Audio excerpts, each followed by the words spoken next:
I'm Andy Mioch and you're watching A News. Here are the headlines.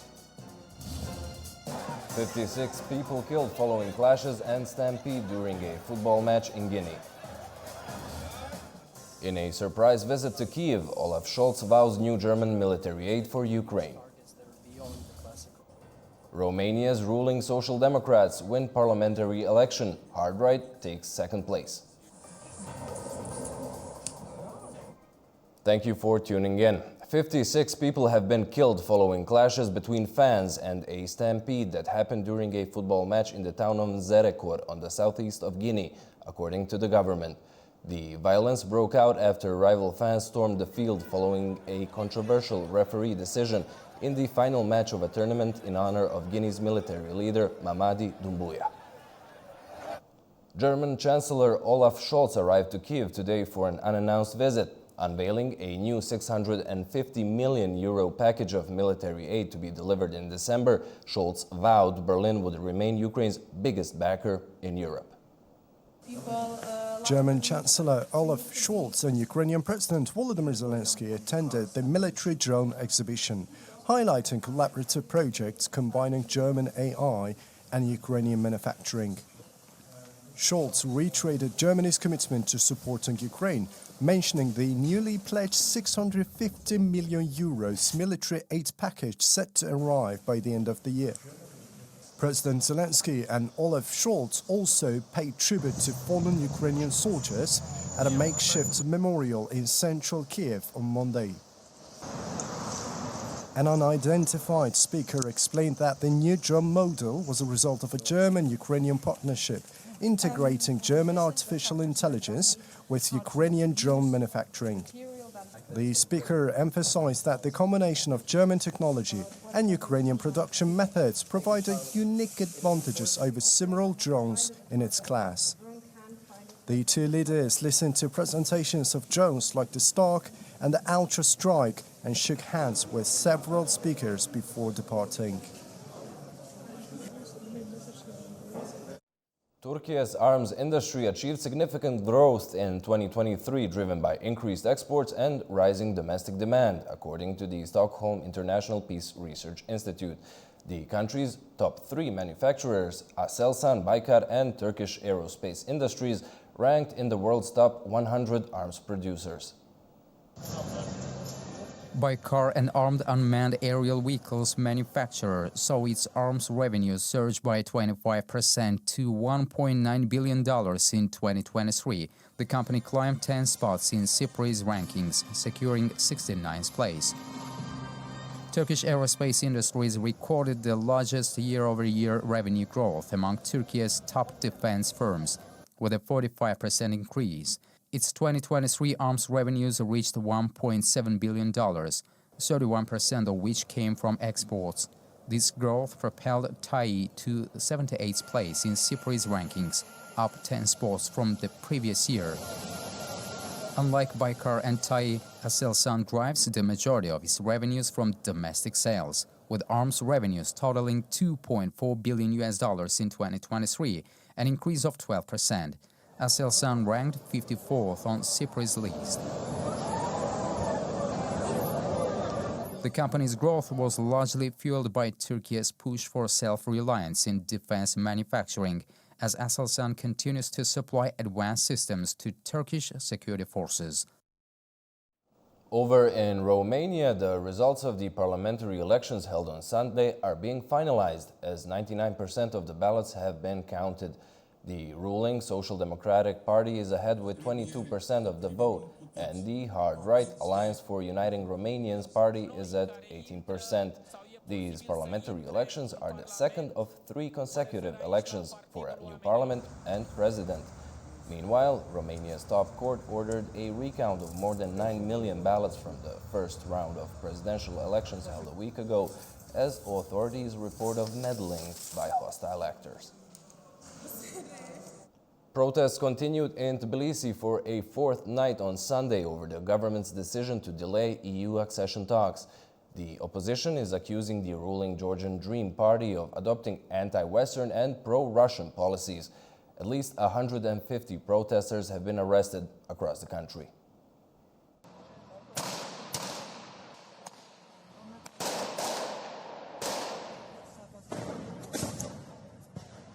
Thousands of people gathered outside the parliament on Sunday for the fourth night, triggered by the ruling party's decision to suspend the push. They are against Prime Minister Irakli Kobakhidze's decision to suspend European Union accession talks until 2028.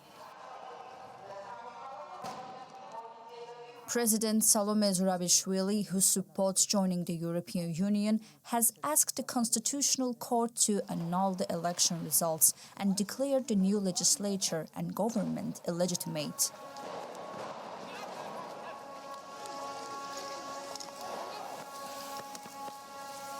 Voices of protesters spread through not only the streets of Tbilisi, but also at least 8 cities and towns. Some gathered outside Georgia's state television, First Channel, to broadcast their message live. Police used tear gas and water cannons to dispel the crowds. The ruling Georgian Dream Party accused the European Union of blackmail following the European Union's call for a rerun of last month's parliamentary elections, citing significant irregularities. The Prime Minister says he rejects calls for new elections. The European Union and the United States are alarmed by what they see as Georgia's shift away from a pro-Western path. Georgian Dream says it is acting to defend the country's sovereignty against outside interference. The Syrian National Army has fully surrounded the Tel Rifat district north of Aleppo as part of Operation Dawn of Freedom. The campaign aims to stop the Kurdistan Workers' Party and People's Protection Unit's terror groups from creating a strategic corridor to northeastern Syria. The Syrian National Army has captured several villages around Tel Rifat on the northwest of Syria. They have also blocked key supply routes between Raqqa and Aleppo and secured the Kuvaris military airport, a former air defense base.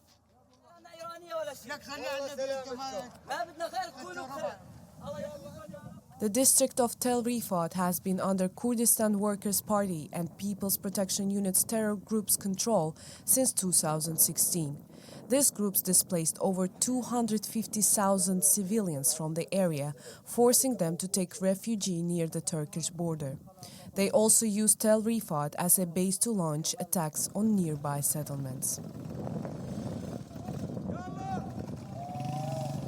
SNA launched this operation to stop the groups from expanding their influence and creating a terror corridor.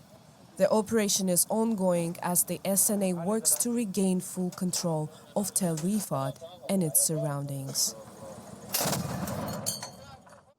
The Kremlin said today that any U.S. attempt to compel countries to use the dollar would backfire after U.S. President-elect Donald Trump threatened to impose tariffs on BRICS countries if they created their own currency. Trump demanded Saturday that the 9 nations bloc commit to not creating a new currency or supporting another currency that would replace the dollar, saying they would otherwise face 100% tariffs. Leading politicians in Brazil and Russia have suggested creating a BRICS currency to reduce the US dollar's dominance in global trade. But internal disagreement in the alliance of Russia, China, Brazil, India, South Africa, Iran, Egypt, Ethiopia, and the United Arab Emirates has slowed any progress. Workers went into a strike of warning at 9 Volkswagen plants across Germany. The strike comes after the company announced layoffs, pay cuts, and closing 3 of its plants. Protesters gathered at the headquarters of Volkswagen, a major German car manufacturer with thousands of employees. Demonstrators also held protests at other key plants, such as those in Hanover, Emden, Salzgitter and Brunswick. We are totally ready to go on strike. The mood is obviously subdued since they show absolutely no goodwill. We are all scared. Many of those who are nearing retirement are really scared that they could lose their job now. I'm a mother of 2 children. I commute over an hour every day to come to work here. I love my job. I don't want to lose it. As a result of the protest, several hundred cars were not produced in Wolfsburg. The protest took place at a time when the company is facing declining revenues. If no agreement is reached in the upcoming wage negotiations, these strikes could escalate into longer stoppages or even unlimited strikes. The fourth round of negotiations will take place on December 9, and either sides will reach a compromise or prepare for larger-scale protests. I believe we must fight for what we deserve. It's unacceptable that it's always us, the little people, who are the losers. We have to fight for our jobs and our future, and for the people who will follow in our footsteps. 20 years ago, we saw the same drama. Already at the time, we accepted wage cuts, and now it's back to zero. The company's spokesperson stated that Volkswagen respects the workers' right to protest and emphasized that the company has taken measures to ensure a basic level of supply to customers and minimize the impact of this strike. U.S. President Joe Biden has officially pardoned his son, Hunter Biden, for federal charges related to tax violations and firearms. The move has sparked immediate backlash, including harsh criticism from President-elect Donald Trump. Hunter Biden was scheduled to face sentencing on the 16th of December for his tax and firearms-related charges. However, his father, U.S. President Joe Biden, has pardoned him. Hunter had previously pleaded guilty to failing to pay $1.4 million in taxes, as well as being convicted for making false statements during a gun background check. In a statement released on Sunday, President Biden explained that he made the decision to pardon his son because he believes the charges were politically motivated. He says, "I hope Americans will understand why a father and a president would come to this decision." Biden, who was departing for Angola on Sunday, made no further public remarks on the issue. Hunter also issued a statement expressing his gratitude, acknowledging his mistakes and adding, "I will never take the clemency I have been given today for granted and will devote the life I have rebuilt to helping those who are still sick and suffering." However, the decision has been met with strong criticism, especially from President-elect Donald Trump. He condemns the move as a miscarriage of justice and an abuse of presidential power. Trump's remarks have fueled the ongoing political debate, with critics arguing that the move undermines the justice system and raises questions about potential conflicts of interest. Previously, Joe Biden has said repeatedly that he would not pardon or commute the sentences of his son. China says it strongly condemns and firmly opposes the eviction of 3 of its diplomats from Lithuania. It's after Vilnius expelled them on Friday, citing violations of the Vienna Convention and Lithuanian laws. No further details were provided. Beijing says diplomatic staff members were expelled without reason, and they expressed concern over frailing diplomatic relations. The spokesperson of China's Foreign Affairs Ministry has issued a statement saying that it strongly condemns and firmly opposes the boorish provocation by the caretaker government of Lithuania. China also notes that the new government of Lithuania is about to be established, and many political figures have expressed the desire for better relations between China and Lithuania. China hopes that the new government of Lithuania will take practical actions to abide by the political commitments made in the communique of the establishment of diplomatic relations between the two countries, abide by the One China principle, and foster conditions to put bilateral relations back on the right track. Guinea-Bissau and Azerbaijan are hoping to strengthen their diplomatic relationship. Foreign ministers of the two countries met here in Baku to discuss bilateral cooperation. During the meeting with his Azerbaijani counterpart Ceyhun Bayramov, Guinea-Bissau's foreign minister Carlos Pinto Pereira said that 7 members of their delegation had previously studied in Azerbaijan. The ministers discussed prospects of increasing mutual contacts, developing the legal basis of collaboration, and exchange of experiences between the countries. As you know, we have also some minerals in our country, And Azerbaijan is a very rich country in this area. So we have a lot to learn with you, and we want you to share your experience with us.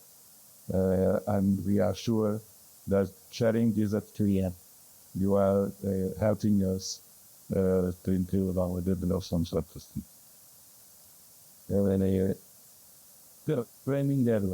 Training is the most important issue for it. We hope that this year, next year, we will start our program. We will start our program of training in Guinea-Bissau students in Azerbaijan. We identify a lot of areas, engineering, medicine, are the most important areas, teacher, the most important area, and as soon as possible, we will study a list of students that we want to present for Azerbaijan. Azerbaijan ayakı devlet şirketleri. Azerbaijan will share its experience in this area, as well as the experience of relevant state-owned companies in creating projects and a legislative framework. Today, the issue of providing scholarships to students from Guinea-Bissau in Azerbaijan, higher education institutions was also discussed. During the visit, these issues will also be discussed, and the meetings will be held at the Azerbaijani Ministry of Science and Education and higher education institutions regarding student exchange. The United Nations estimates that restoring degraded lands and combating desertification will need at least $2.6 trillion by 2030. To achieve this, the UN urges more private sector investment, as public funding alone won't suffice. The UN reports that 15 million square kilometers of land are affected by desertification.